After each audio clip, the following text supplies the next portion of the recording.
Joseph was a charismatic, cheerful, happy and fun-loving guy, occasionally participating on the loud side socially. The first thing anyone would observe from Joseph was always his bright, white, three-fingered smile, picked up from his time dancing on stage, followed by the most open and welcoming of inescapable personalities. He had more inequalities than that of anyone I'd ever met. On many occasions, he had a rather wonderful non-verbal mutual form of telepathic communication, often being in the same place mentally at the same time. I guess this had been the most common place for us to relax with each other and escape the rest of the world.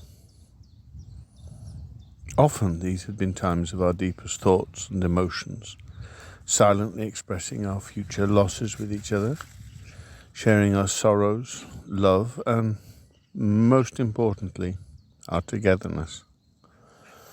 He had an eternally bright and radiant aura, capturing anyone in his company to find themselves in the same space. In respect of his difficulties with AIDS, his approach to dealing with the many challenges taught me and many others so much more about life and living, especially through some of them his most trying and painful times.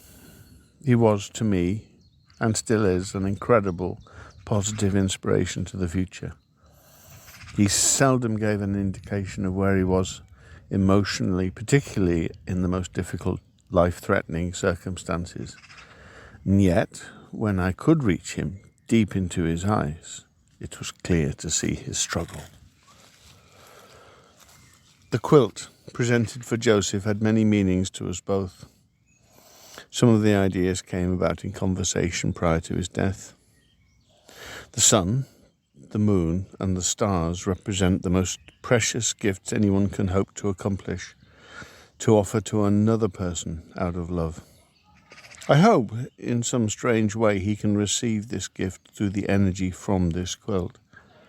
The colours I have used to represent marriage in the Indian culture, red, white and gold, often decorated beads and stones.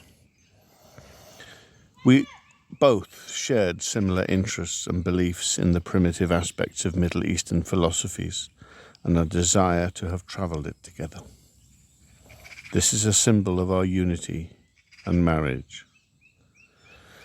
The inscription in red was taken from the first correspondence I received from Joseph shortly after we met. If you have a friend worth loving, love him. Yes, and let him know that you love him. Ere life's evening tinge his brow with sunset glow, why should good words ne'er be said of a friend till he is dead?